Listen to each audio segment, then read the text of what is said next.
એરંડાના બિયારણમાં એક જ નામ વેસ્ટર્ન એગ્રી સીડ્સ. અમે છીએ સમૃદ્ધિ. સમૃદ્ધિનું એક જ નામ. વાવો વેસ્ટર્ન બીજ તમામ. ये वाला तो गूगली है, वो वाला ये वाला तो सिक्सर है. कौन सा फ्लेवर बिजनेस बढ़ाएगा? ये खूबसूरत चिंता आप करिए. बिजनेस लोन की चिंता हम संभाल लेंगे with collateral free loan and tenure up to 7 years. હું હમણાં દવા લઈને આવું છું. આટલી દવા તો પડી છે ને? કપાસમાં ગુલાબી ઈયળ, થ્રિપ્સ, તરતડિયા ત્રણેયનો ઉપદ્રવ છે. આટલી બધી દવાઓ મિક્સ કરવાની જરૂર નથી, એક જ કાફી છે. પડગમ. ગુજરાતી મેટ્રિમોનીમાં મળે છે સૌથી વધારે ચોઇસ. ગુજરાતી મેટ્રિમોનીએ લાખો સંબંધો બનાવડાવ્યા છે. તો બીજું શું જોઈએ? ગુજરાતીઓની નંબર 1 ચોઇસ ગુજરાતી મેટ્રિમોની. અવની જેવા જ દિવેલા છે એવું કહીને બીજા દિવેલા વળગાડ્યા. કોઈની વાતોમાં આવીને પસ્તાયા ને? અવનીના જ દિવેલા લેવાય જેથી પસ્તાવું ના પડે. તમે પણ અવનીના હાઇબ્રિડ દિવેલા અવની 11+ અને લીલા થડમાં અવની 2 જ વાવજો. હવેથી અવની જેવા નહીં, અવનીના જ દિવેલા બિયારણ. દાઢી બનાવે છે કે મોઢું? નહીં તો કપાઈ જશે ને. તો સાધારણ રેઝર છોડ અને જિલેટ ગાર્ડ પકડ. આનું ફ્લેક્સિબલ હેડ આપે છે આરામદાયક શેપ અને પ્લેટિનમ કોટેડ બ્લેડ ચાલે છે પણ વધારે સમય માટે. તો હવે દાઢી બનાવો, મોઢું નહીં. જિલેટ ગાર્ડ.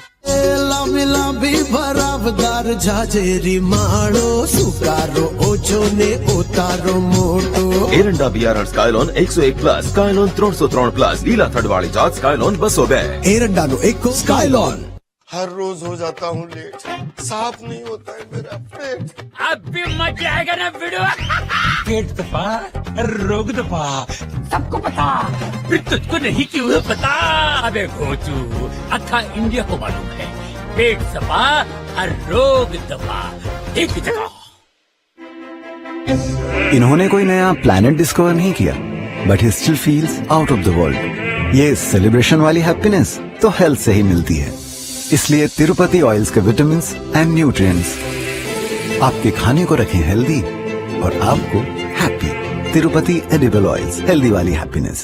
અહીં માત્ર શિક્ષણ નથી અપાતું, સફળ ભવિષ્યનું ઘડતર થાય છે. પારુલ યુનિવર્સિટી ગુજરાત સરકાર દ્વારા માન્ય સેન્ટર ઓફ एक्सेलेंस. रक्षाबंधन के पर्व पर भाई बहन का पवित्र स्नेह संदेश श्री नंदन कुरियर पहुंचाएगा देश परदेश. श्री नंदन कुरियर लिमिटेड. અવની જેવા જ દિવેલા છે એવું કહીને બીજા દિવેલા વળગાડ્યા. કોઈની વાતોમાં આવીને પસ્તાયા ને? અવનીના જ દિવેલા લેવાય જેથી પસ્તાવું ના પડે.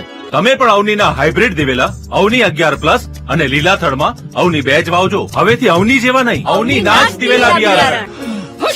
सर्दी सदर्द की खास गोली सुपर 1 एक्स्ट्रा, जिसकी पावरफुल फॉर्मूला तुरंत मिटाए. सर्दी सरदर्द की खास गोली सुपर 1 एक्स्ट्रा.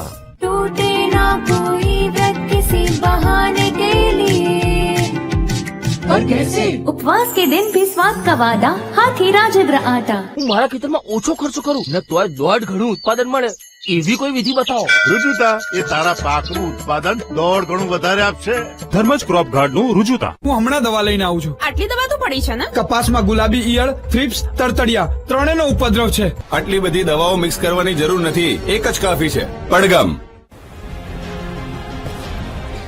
100 માંથી માત્ર 2-4 યુવતીઓ જ પવિત્ર.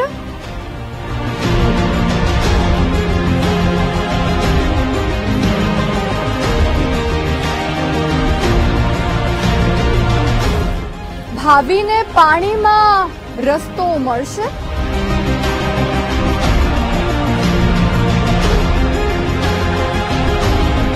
તારાથી થાય એ કરી લે.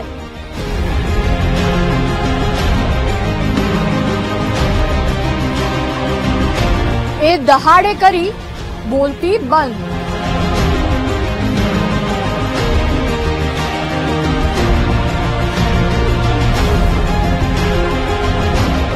જુઓ ત્રિનેત્ર આજે રાત્રે 9 વાગે.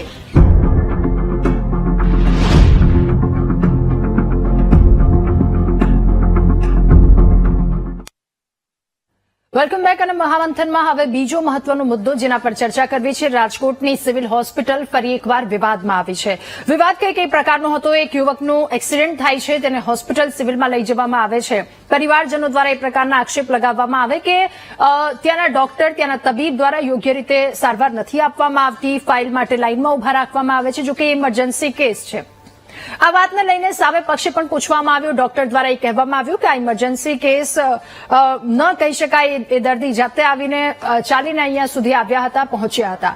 રાજકોટ સિવિલ હોસ્પિટલનું તંત્ર ફરી એકવાર સવાલોના ઘેરામાં આવ્યું છે. તેને લઈને એક તપાસની ટીમ પણ બેસાડી દેવામાં આવી છે. જોકે એ તપાસ બાદ તમામ હકીકતો સામે આવશે. પરંતુ અહીંયા સવાલ એ થાય છે કે આ અગાઉ પણ હકાભા ગઢવી કે જેમણે પણ એક નારાજગીને લઈને વિડીયો પોસ્ટ કર્યો હતો અને ત્યારબાદ ફરી એકવાર લોકગાયક મીરાબેન આહિર કે જેમના ભાઈનો આ એક વિડીયો અને એમાં નર્સિંગ સ્ટાફ કે જેમના દ્વારા ઉદ્ધતાઈ ભર્યું વર્તન કરવામાં આવે છે, ક્યાંક કેટલી અભદ્ર ભાષા, અભદ્ર રીતે વર્તન કરવામાં આવે છે, જેને લઈને સવાલો અનેક ઉઠે છે અને આ સવાલના જવાબ મેળવવાનો પ્રયત્ન કરીશું કે આખરે મામલો શું હતો, કોના દ્વારા શું વાત કરવામાં આવી. ત્યારે આજ મુદ્દે આપણી સાથે ડોક્ટર મોનાલી માંકડિયા, સિવિલ સુપ્રિન્ટેન્ડન્ટ જોડાયા છે અને લોકગાયિકા મીરાબેન આહિર કે જેમના દ્વારા આક્ષેપો લગાવવામાં આવ્યા છે, એમની સાથે પણ વાત કરીશું. પરંતુ પહેલા વાત કરી લઈએ ડોક્ટર મોનાલી માંકડિયા સાથે, સિવિલ અધિક્ષક છે.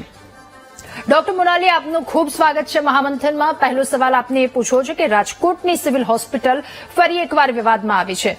આક્ષેપ એવા થયા છે કે 50 મિનિટ સુધી દર્દીને સારવાર નહોતી આપવામાં આવી, ઇમરજન્સી કેસ હતો તેમ છતાં. તો આક્ષેપને લઈને આપ શું કહેશો? આ જે અકસ્માત કે જે પણ દર્દીએ સિવિલ હોસ્પિટલ રાજકોટ ખાતે 1:53 ઇમરજન્સી વોર્ડમાં આવેલું, પોતે હાલતું ચાલતું જાતે આવેલું છે અને આવ્યા બાદ તરત જ એને મેડિકલ ઓફિસર તથા સર્જરીના રેસિડન્ટ દ્વારા એક્ઝામિન કરવામાં આવેલા અને સર્જરીના રેસિડન્ટે એમને દાખલ થવાની સલાહ આપેલી. જ્યારે ફર્સ્ટ ટાઈમ સલાહ આપી દાખલ થવાની ત્યારે પેશન્ટે પોતે દાખલ થવાની ના પાડી હતી. તેમ છતાં એમને સમજાવી અને 1:54 દાખલ કરવામાં આવેલા. પેશન્ટને માથાના ભાગમાં ઈજા હતી, પણ કોઈ પણ જાતનું બ્લીડિંગ કે બેભાન થઈ જવું કે ચક્કર આવવા, ઉલટી થવી, નાક કાનમાંથી લોહી નીકળે એવા કોઈ મેજર હેડ ઇન્જરીના સિમ્ટમ્સ હતા નહીં. છતાં પણ એમને ઓબ્ઝર્વેશનમાં રાખવા માટે સર્જિકલ વોર્ડમાં શિફ્ટ કરવામાં આવેલા. ઓકે ડોક્ટર મોનાલી, આપને એ પણ સવાલ પૂછવો છે કે દર્દીના બેન એવું કહે છે મગજમાં વાગ્યું હતું, તો શું એ ઇમરજન્સી ન કહેવાય? એ સ્થિતિ શું હતી? એમને મગજમાં વાગેલું હતું કે નહીં એ તપાસ કરવા માટે જ એમને એડમિટ કરવામાં આવેલા. ઓકે, એક વિડીયો પણ આ તમામની વચ્ચે સામે આવ્યો છે. એમાં તો સ્પષ્ટપણે જોઈ શકાય છે, એમાં આપ ના પણ નહીં કહી શકો. એ જે તબીબ કે જેમના દ્વારા જે ભાષા વાપરવામાં આવી હતી, ઉદ્ધતાઈ ભર્યું વર્તન કરવામાં આવ્યું હતું, તો શું તેઓ એ કરી શકે? તબીબ સાથે ઇન્ટરેક્શન થયું જ નથી. તબીબે તો દાખલ થવાની સલાહ આપેલી. જે પણ વિડીયોમાં વ્યક્તિ દેખાય છે એ નર્સિંગ સ્ટાફ છે, તબીબ નથી. ઓકે, તો શું નર્સિંગ સ્ટાફને એવી છૂટ આપવામાં આવી છે કે આ રીતનું વર્તન કરી શકે કોઈ પણ વ્યક્તિ સાથે, કોઈ પણ પરિવારની સાથે?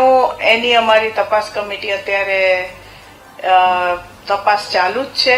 અત્યારે એઝ ઓફ નાઉ તપાસ ચાલુ છે અને એનો રિપોર્ટ આવતા અમે final decision. Okay doctor Monali, એ પણ સવાલ કે દર્દી સારવાર માટે ક્યારે આવ્યા, એમને ક્યારે દાખલ કરવામાં આવ્યા, એ વચ્ચેનું ડ્યુરેશન શું હતું, કેટલા સમયમાં તમામ વાત ઉગ્ર બની ગઈ? પેશન્ટ 153 એ ઓપીડી કેસ કઢાવ્યો છે અને 154 એડમિટ થઈ ગયું છે. ઓકે, સ્ટાફે દર્દીની જે અવગણના કેમ કરી? કેમ કે એ ઇમરજન્સી કેસ નથી એટલા માટે એમને અવગણના કરી નાખી?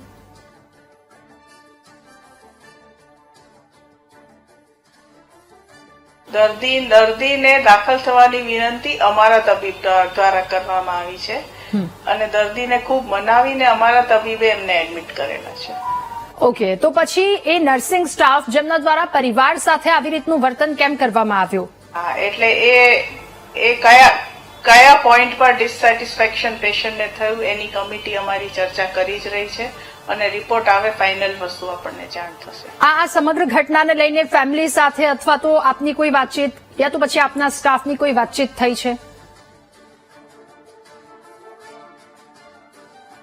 ફેમિલી સાથે મારી પર્સનલી કોઈ વાત નથી થઈ. ઓકે, તો થોડા સમય પહેલા હકાભા ગઢવીનો પણ આ પ્રકારનો એક વિડીયો આવ્યો હતો. કમિટી જે છે એ કદાચ પેશન્ટના રિલેટિવ્સને બોલાવશે, એ કમિટી ઇન્ટરેક્શન કરશે. ઓકે, તો આપને એ પણ પૂછવું છે, શું આપ જવાબદારી લો છો કે હવે સ્ટાફ દ્વારા આ પ્રકારનું વર્તન ન કરવામાં આવે? હકાભા ગઢવી સાથે પણ આ જ પ્રકારનો એક મુદ્દો સામે આવ્યો હતો, તેમણે પણ આ વાતને લઈને કમ્પ્લેન કરી હતી. પેશન્ટને તો ઓલરેડી 3 to 4 ટાઈમ્સ અમારા ડોક્ટર્સ દ્વારા ચેક કરવામાં આવેલું છે. પેશન્ટને નર્સિંગ સ્ટાફ ટ્રીટમેન્ટ જે 4th ફ્લોર પર એને આઈવી ફ્લુઇડ્સ અને ઇન્જેક્શન્સ આપવા માટે રેડી થઈ ગયેલા, છતાંય રિલેટિવ્સે ટ્રીટમેન્ટ લેવાની ના પાડી છે. ઓકે, ઠીક છે. એટલે આ વાતને લઈને એ પણ આપની પાસેથી બધાને કન્ટિન્યુઅસ આપતા જ રહીએ છીએ અને ન બને એની કાળજી લઈશું અમે ભવિષ્યમાં. ઓકે, તો આ પ્રકારનું કોઈ પણ વાત ન બને તેને લઈને કાળજી રાખવાનું તમને કહ્યું. આપનો ખૂબ આભાર મહામંથનમાં અમારી સાથે જોડાવા બદલ. ત્યારે મીરાબેન આહિર શું કહી રહ્યા છે, જેમના દ્વારા એક આ વિડીયો સામે આવ્યો, વાયરલ કરવામાં આવ્યો, વિડીયો પહોંચાડ્યો છે અને બીજી વાત કે એમને આક્ષેપ પણ કર્યા છે. શું છે સમગ્ર વાત એમના મતે, એમની પાસેથી પણ જાણી લઈએ. મીરાબેન, આપનું ખૂબ સ્વાગત છે મહામંથનમાં. મીરાબેન, આપના ભાઈનો અકસ્માત ક્યાં થયો હતો અને અકસ્માત બાદ એમની સ્થિતિ શું હતી? મીરાબેન, અવાજ આવી રહ્યો છે આપ સુધી?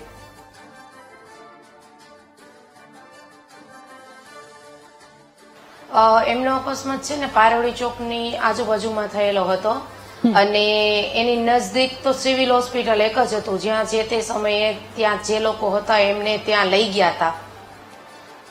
અને ત્યાં અમે ગયા એટલે અમને પેલા એવું કીધું કે ફાઇલ કઢાવો, એટલે ફાઇલની લાઈનમાં ઉભા હતા. ફાઇલની લાઈનમાં કેટલી વાર ઉભા રહ્યા. એના પછી એ લોકોએ ટૂંકમાં બહુ નિરાતે કામગીરી એની કરતા હતા અને પછી ફાઇલની લાઈનમાં કઢાવી અને ફાઇલ રહીને એ ફાઇલ કઢવી અને પછી અમે ત્યાંના સ્ટાફને કીધું ફાઇલ આવી ગઈ છે. ત્યાં સુધી મારો ભાઈ એમનેમ બેઠો હતો. કોઈ જાતનું કોઈ ડોક્ટર કે નર્સ સ્ટાફ કે કોઈ પણ એ હાથ પણ નથી અડાડ્યો. ઉલટાનો એને જોઈ અને બધા હસતા હતા. અને પછી એ થયું. એના પછી અમે લોકો એને ચોથા માળે લઈ ગયા. ચોથા માળે લઈ ગયા ને તો ચોથા માળે પણ મેડમને કીધું મેડમ ફાઇલ આવી ગઈ છે, ઇમરજન્સી છે, તમે આમનું જલ્દી સારવાર કરાવો. તો એને કીધું થાશે, નિરાતે થાશે. અને અભદ્ર ભાષા બોલવા માંડ્યા મેડમ. ઓકે, મીરાબેન, આપ કહો છો કે સારવાર નહોતી આપવામાં આવી, બેસાડી રાખવામાં આવ્યા હતા. ડોક્ટર એવું કહે છે કે તેમને વોર્ડમાં દાખલ કરી દેવાયા હતા, અંડર ઓબ્ઝર્વેશન હતા, પરંતુ પેશન્ટ ના કહેતું હતું.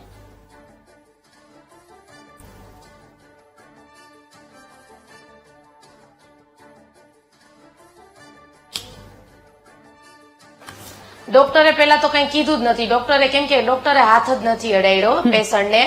એને માથાના ભાગમાં અહીંયા વાગેલું છે અને હું ત્યાં પહોંચી ને ત્યારે મારો ભાઈ રડતો હતો અને મને એમ કીધું મને કે હવે મને ચક્કર આવે છે, હવે મને અંધારા આવે છે, હવે ઈ કે હું કે ટૂંકમાં કે મારા કંટ્રોલ બહાર છે. મેં તો એને કીધું તું હિંમત રાખ, તું મરદ માણસ.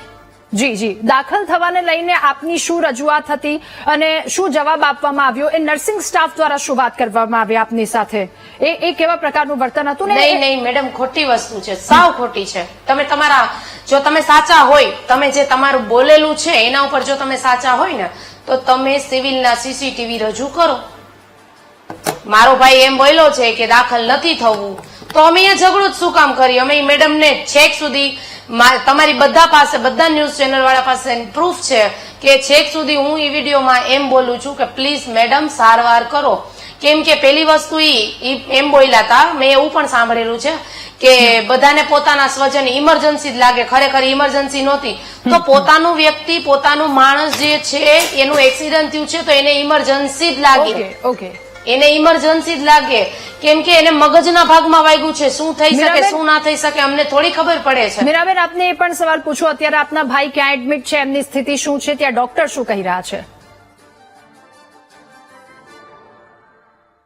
ડોક્ટરે એવું કીધું છે કે હજી એનો પાછો રિપોર્ટ કરવાનો છે. એને માથામાં ખાડો પડી ગયો છે. જે બહારનું જે આપણે મગજ બહારનું જે અહીંયા જે આવે એમાં એને ખાડો પડી ગયો છે. એની એક આંખ નથી ખુલતી. હા, ઓકે, એ સવાલ પણ. અને આ બધી વસ્તુમાં મને ખાલી એ કયો મેડમ જવાબદાર કોણ છે? ઓકે, તો આપના જે સવાલની સાથે જે જવાબદાર છે, શું આશા રાખો છો? કેવી તપાસ થવી જોઈએ? શું પગલા લેવા જોઈએ? શું કાર્યવાહી થવી જોઈએ? કાર્યવાહી એના ઉપર કડક થવી જોઈએ. પેલી વસ્તુ એ કે રાજકોટ સિવિલ છે ને ઇમરજન્સી નો મતલબ મને સમજાવે. છેક સુધી મને નથી સમજાવ્યો. મને સમજાવો કે ઇમરજન્સી નો મતલબ શું થાય અને આ લોકો સામે કડક પગલા થવા જોઈએ, સસ્પેન્ડ પણ થવા જોઈએ. કેમ કે આ સુધરશે નહીં. 3 મહિના પહેલા આ બન્યું હતું, ફરી પાછું આ જ બન્યું. ત્યાં સુધી આ નહીં સુધરે. માણસોના જીવ જતા હોય એમ જવા દો. કેમ ભાઈ, તમને કોઈને માણસના જીવ વાળે કઈ લેવા દેવા જ નથી? જી બિલકુલ, આપનો ખૂબ આભાર. જી જી જી, આપનો ખૂબ આભાર મહામંથનમાં અમારી સાથે જોડાવા બદલ. તો મીરાબેન દ્વારા જે વાત કરવામાં આવી, સામેથી સિવિલ સુપ્રિન્ટેન્ડન્ટ જેમના દ્વારા પણ એ વાત કરવામાં આવી છે. હવે તપાસ થશે, ત્યારબાદ એ તમામ વાતો સામે આવશે. મહામંથનમાં હાલ બસ આટલું જ. વધુ સમાચાર અપડેટ્સ માટે ડાઉનલોડ કરો VTV ન્યૂઝની એપ્લિકેશન. નમસ્કાર.